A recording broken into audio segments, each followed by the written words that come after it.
Okay, so here goes. I don't normally do this. I never do this. Sorry for the way I look. I'm under a lot of stress and a lot of unnecessary stress. I'm currently dealing with an organization known as the Child Protective Services, a very corrupt organization whom I just found out today nobody has any jurisdiction over. They're their own governing body and basically can do whatever they want. A couple of months ago, they took my children from me unlawfully. It all started because I have a daughter who seems to think it's okay to be disrespectful. She decided to cuss her dad in his face, and we taught my kids, don't be disrespectful, never.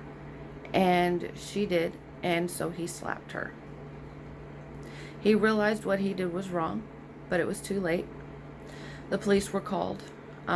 They arrested him for assault to a child, and he spent 30 days in jail. My daughter is 15. She knows right from wrong. Well, then I have a sister who thinks that CPS and the police are at her beck and call. If you do anything that she doesn't like, she will pick up the phone and she will call CPS and the police department to destroy your life. Very notorious for this. I had to move away for 10 years and go ghost, give up the rest of my family and everything else like that. It was just me, my husband, and my 4 children. We moved away for 10 years. And I finally come back and this happens. Anyway, if you haven't noticed, I'm sitting in my bathroom, only quiet place. So this happened February 14th when my husband and daughter got into the altercation. The day after my husband was arrested, an anonymous call came in stating that my husband was being sexually inappropriate with my daughter. CPS shows up at my house on February 18th. And I knew they were coming because when they arrested my husband, they said they had to call CPS, which that was, I guess their law or whatever. They're under contract with CPS, so they have to report these things to make sure that the CPS keeps their job, because if they didn't have mandated reporters, then they wouldn't have a job because nobody would report and they wouldn't have any income coming into their pockets. So when she showed up February 18th, I was expecting her. She shows up, I say, okay, I know why you're here. It was, this the first time it ever happened. My husband never put his hands on my kids, ever. This was the first time, and it was because my daughter was being disrespectful. She's 15 years old, fixed to be 16, and she thought that she was an adult and that she could do whatever she wanted. So she then comes out, the caseworker then comes out and says, well, now I've got reports over the weekend stating that your husband was sexually abusing your daughter. And I was just like, no, that's not true. None of that ever occurred. Would you like to speak to my kids? My kids are old enough. They can speak for themselves. So my daughter came out. She questioned her. My daughter denied it all. That was that. They questioned my boys. My boys denied it all. I denied it all. She spoke to my husband. My husband denied it all. So then they mentioned closing the case because there's nothing. So I thought everything was okay. March 5th, my sister, after I found out that my husband was only going to get 30 days in jail with no probation, no jail, anything else, my daughter finds out, makes her very, very angry. And I'll get to the point of why she was already angry with us. But so my sister, takes my daughter behind my back without me having any knowledge, takes my daughter up to a place called the Noah Project, which is a place for battered women and children of domestic violence. Or whatever, I guess, I don't know. And has my daughter make a statement saying that my husband is touching her.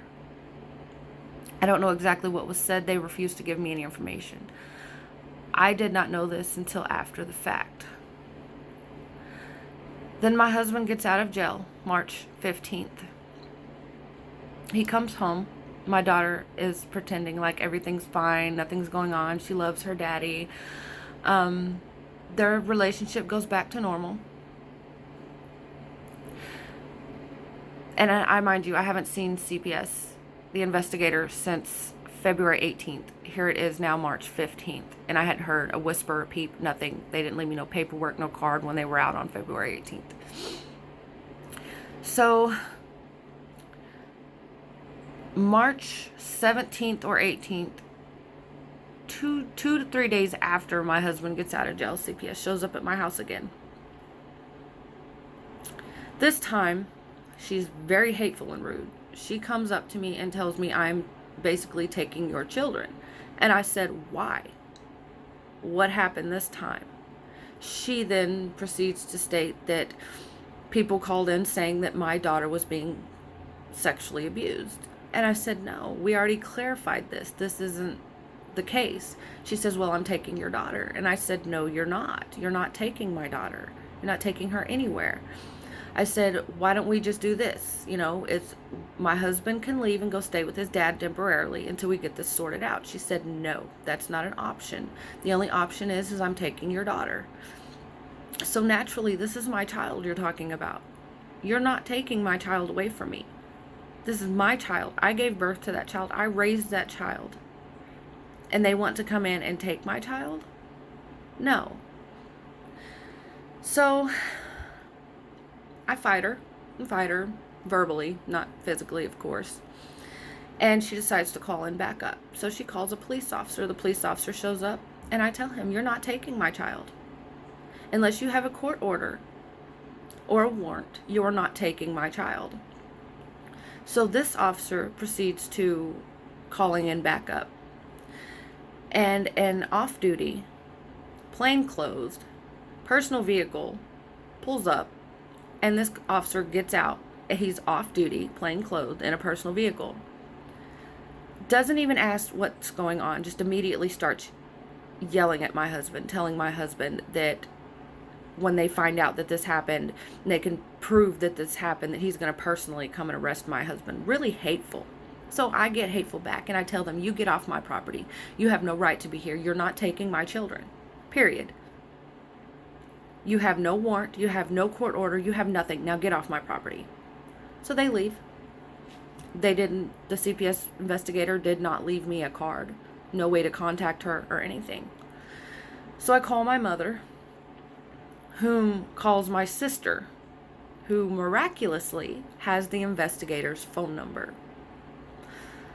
which is how I obtained the phone number. So I called the investigator back and I said, look, leave my kids in my home. My husband can go stay elsewhere until we get this sorted out. And she says, okay, I'll talk to my supervisor. And I said, I just need to let you know that my husband has an appointment the next day. Is that okay? And she says, yes. And I said, are you sure? Because I can take him to his dad's. He says, no, go ahead and leave him there in case he needs to fill out paperwork. So I said, okay. So I took him to his appointment the next day. And before I left to come back home, I called her again and said, hey, we're done with his appointment. Do I need to drop him off at his dad's house? What do you want me to do? And she says, no, he can go back to the house because he may need to fill out paperwork. And I said, have you heard anything from your supervisor? She says, no. So we go home. Not a peep, not a whisper, nothing from this lady. And this is March 19th at this point. April 3rd, 2 different CPS investigators, one of which thought the situation was funny and laughing in my face the whole time, and 10 police officers show up at my home. My kids are terrified. I had just come back from paying bills, so I had my youngest with me, who was 13, and this child was terrified. Sitting in the van, I left him in my vehicle because there was 10 cops in my yard with 2 CPS workers. They pulled their car and blocked me, and they were all intimidating me. They were all hateful and rude. They kept stating that they had a court order, but they never showed me a court order. And I said, well, you're not taking my kids without the court order. And they just said, well, we have it. And I said, where is it? They never showed it to me. So I refused to let them have my children. You're not taking my children. At this point, they weren't only just taking my daughter now. They were wanting to take my son because I told the investigator no. So she threw a temper tantrum and decided to show me the power that she had. So they were going to remove all 4 of my children, even though they denied everything. As far as I knew, they denied everything. I didn't know about the allegations that my daughter supposedly made or that my sister was making. So I fight them, combat them. You're not taking my children. So they leave, and they tell me they're coming back with a writ and that they'll be back Monday. This was a Friday. And that if I leave and they can't find me, that they're putting out a Amber Alert and getting me for kidnapping my own children. So they go, and 30 minutes later, they show back up. And it was coincidental that my sister decides to show up right after the fact and keeps me outside talking to her. I did not suspect anything. Next thing I know, 30 minutes later, 8 cops and the 2 CPS workers show up. The chief of police gets out of the car. I'm spooked. I want to get back into the house with my kids to protect my children. My children's protection was my main goal. So I start to go towards my home, to go back into my home. And the chief of police tells me if I take one more step, he's either going to shoot me or tackle me. I'm scared for my life at this point. So naturally, I stop and I don't move. And I start crying. And I tell them, you're not taking my children. And he says, well, we have the writ. I didn't even know what a writ was. And I told him, you're not taking my children. And he says, well, we have the writ. They never showed me the writ. By this time, I was exhausted. I didn't know what else to do. I didn't want to go to jail, even though I would have for my children, but that wouldn't have made the situation any better. So I submit, because I have 8 cops in my front yard and 2 CPS workers that are going to forcefully remove my children if I don't. They will bust down the door and forcefully remove my children. So I let them in. My oldest, who was 17 at the time, a few months away from being 18, tells them, you're not taking me anywhere. I'm not going with you. So the chief of police then proceeds to tell my son, you're either going with us or we're going to take you to jail. My children were terrified. These police officers did not have any empathy. And it wasn't just one police officer that came in my home. There was 5 police officers and 2 caseworkers that pushed into my home behind me. I became so overwhelmed that I fainted. I couldn't take it. And while they called 911, and while the paramedics were taking care of me to make sure I was okay, they were escorting my children out of my home. I barely got to say goodbye to them. And then, after they removed my children, the CPS worker hands the writ and the first court order to my husband's nephew. And that is the first I've seen of any of those orders. 3 days after they took my children, the investigator finally calls me, the original investigator, and I confronted her. I said, why did you ghost me for 2 months? 2 months. 1 month the first time, and then almost a month the next time, with no call, nothing. You didn't tell me anything, and then all of a sudden you show up and take my children. Then she tells me that my daughter made an outcry, saying that my husband touched her boobs and her butt and masturbated in her room while she was asleep. The funny thing is those allegations were the same thing that happened to me as a child. And my daughter knew this. My daughter used my own trauma as a means to get back at me and my husband. Because for one, she was mad that my husband didn't get more than a month in jail for slapping her for her being disrespectful. But because we had punished her. In 2016, my daughter took it upon herself to go to school and tell the entire school and everybody that she could that some large man broke into our home and raped her and beat her, and that we called the police, but they couldn't find the man. I was contacted by a frantic counselor from the school wanting to know why I had not taken her to get her medical attention. And I responded by, because that did not happen. But I will take her to the doctor to prove that. And I did. Vanessa, oops, sorry. Didn't mean to say the name. But she decided to eventually admit that she did it for attention. All that for attention, because she was getting so much attention. My daughter loves center of attention. She eats it up. So we got that situated. A few months down the road, she ended up in a really bad fight at school. She seemed to have a lot of conflicts with other girls that tried to take her center of attention. If they jeopardized her center of attention and her getting all that attention to herself, she would fight them. So we had that, and I have the recording of that video too. Then when we moved back to Texas in 2018, October, I stayed with my mom for a little while until I could get my house situated. The same child, my daughter, decided to steal her grandmother's spiced rum, put it in 3 different water bottles, take it to school, and give it to 2 of her other friends and herself. They drank this. She almost killed 2 of her friends with alcohol poisoning to try to prove that she was cool. She denied it straight to my face when the school called me and told me that my daughter was drunk. The officer at the school performed a sobriety test on her, and she was drunk. She denied it to my face. I took her to the hospital, got her tested. She was way over the limit. She still denied. Denied. That was her tactic. Deny. Just deny and they'll believe you.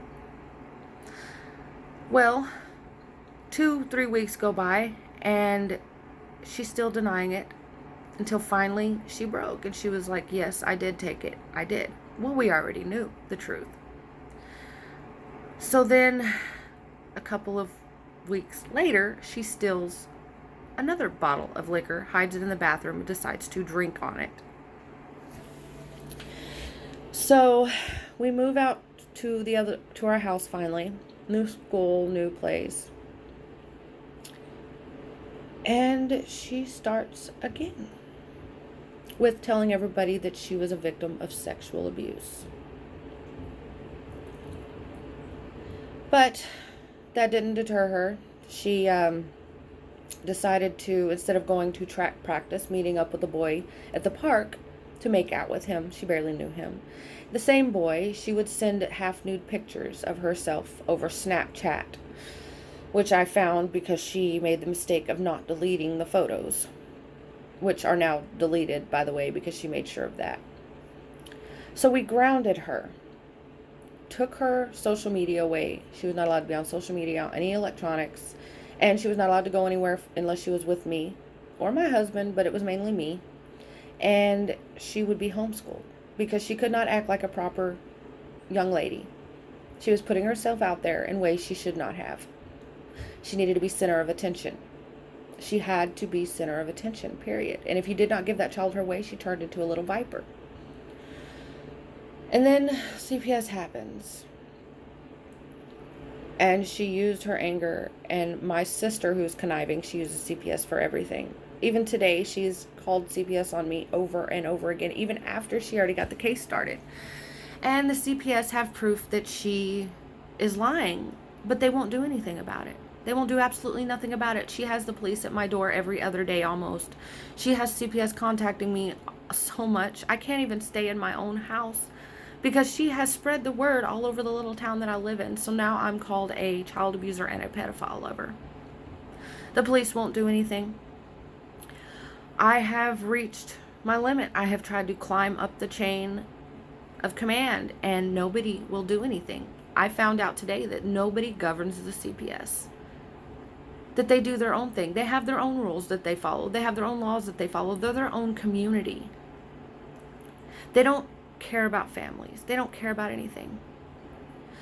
Back to the story though. My kids were taken April 3rd. I had a court-appointed lawyer who was awesome. And I was able to, I had to make my husband leave the home. I had to make my husband's nephew leave the home. They tried to alienate me from everybody, told me I was not allowed to get any help from anybody, that I had to do it all on my own. It was hard, My husband was the one that had the income, and I stayed, took care of the kids and did all that. And so 20 days after they were taken, I was able to get my boys back. And they were devastated. They were so destroyed. They were like, Mom, I don't want to ever go back there. This is horrible. My son, my oldest boy, and my daughter were placed in a home, in a shelter. And then my 2 younger ones were placed in another shelter in another town. They separated them. But my oldest boy comes home and tells me, Mom, I need to tell you something. And I said, what is it, baby? And he says, my sister told me that it didn't happen. She said that it didn't happen, that she's been trying to get him out of the house for a long time because she's tired of his rules. However, my son can't go to nobody now. And I said, why didn't you tell anybody? He says, Mom, because I was afraid she was going to come at me with the same allegations. Makes sense. So now I have these 3 boys who are destroyed, cannot see their father because of these false allegations. It's rough when the whole town knows about your situation because your sister tells. Also, CPS. Somebody in the CPS is contacting my sister on a daily basis and giving her updates on my case. She knew where my kids were placed before I did. And now, my husband has warrants out for his arrest for indecency with the child, even though there's no evidence. There's none whatsoever. None. Zero. CPS lied about evidence that they had. They lied to the judge to get the warrants and the writs. The warrants, the writ and the court order wasn't even signed by the judge. It was signed by the county clerk. And then, so now it's a battle. Well, my daughter's decided that she don't want to be my daughter anymore because I won't support her and I won't lie for her. So now she cut me off completely. She told me that she has a new mommy and daddy that supports her and everything and loves her unconditionally. It's the hardest thing you'll ever hear.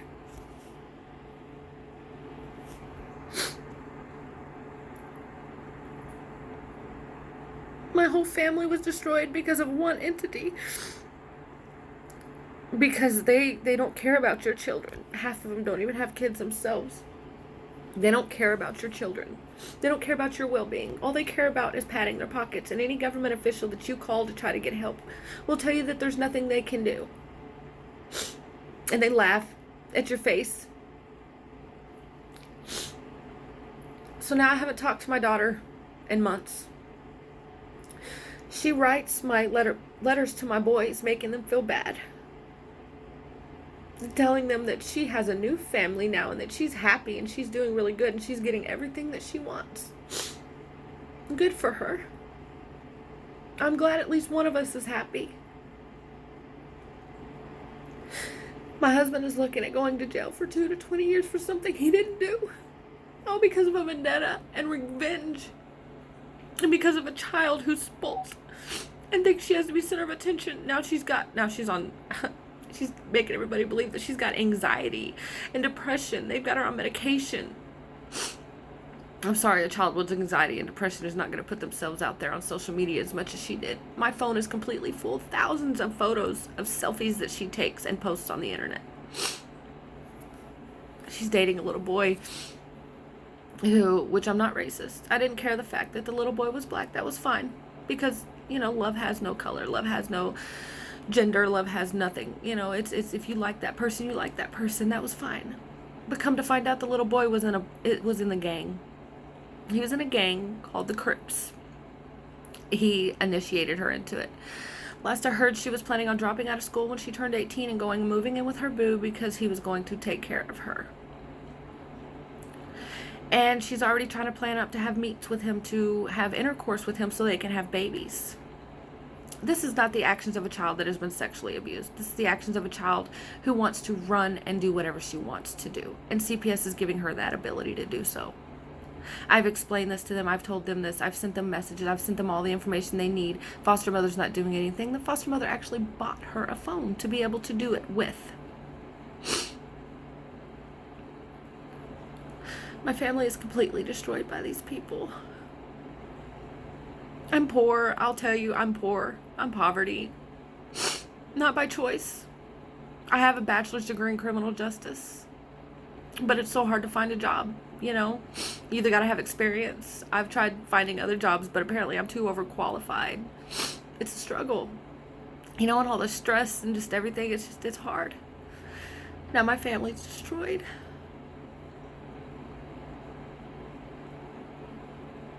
So I'm calling everybody that I can to stand up with me and help me fight this corrupt entity known as the CPS.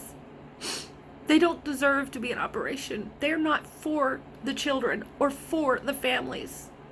They are for padding their pockets and for selling children. They don't care. They need to be shut down, defunded, reformed, something. So we all need to fight against this entity. If not, they'll be snatching your children next. For any and every little thing, if you do something that somebody doesn't like, and they know this, they utilize those people, they love those people like they do my sister. My sister has one of the CPS people in her pockets, one of the head ones from Austin. It's horrible. And nobody will do anything about it. Not one single person will do anything about it. Well, I'm standing up. I am standing up, and I am saying we need to fight for the rights of our children. We need to protect our children from these illegal kidnappings is what they are. Don't we have the right to raise our children the way we see fit? Why does somebody have the right to come into our home and tell us that that they know what's in the best interest for our children? They don't know our children. They don't know our children from Adam and Eve. They don't know shit about our children. But yet they come into our homes and tell us they do. Tell us that we're bad parents because, we've, spanked our kid or wouldn't let them have something, or, it's horrible. They make these kids believe that, oh, you just tell us everything. You just tell us everything, It doesn't matter what it is. It's abuse. It's abuse. You can't even so much as look at your child wrong without it being abuse. I've never abused my children. My husband has never abused my children. My children are very well taken care of. They were very well taken care of. My daughter was straight A student when she was in our care. Yeah, she did those things that I explained, but she was a straight A student. I kept her in line. I kept her focused on the main goal of graduating high school, getting a good college degree, and making something of herself. And now that's all down the drain, all that hard work and effort that I put into that child, my child. And now I don't even have a say over my child. As of right now, I am technically just a foster mother to my own children. I don't have rights right now. They have full managing conservatorship over my boys for no reason. And none of this has ever even been about my boys. They took them for collateral. But please, we've got to stand up. All of you people that are scared to say something, voice it. A closed mouth does not get fed. If you do not stand up, nothing will get done. We have to fight for our children. We have to fight for our families because nobody else is going to do it for us. And then you're going to end up like me with nothing. So please, if you have a voice, use it. Fight. Stand up to these people. If enough of us come together, we can bring them down. Listen to stories like mine and other people. They're out there. Just fight. Thanks for listening, guys.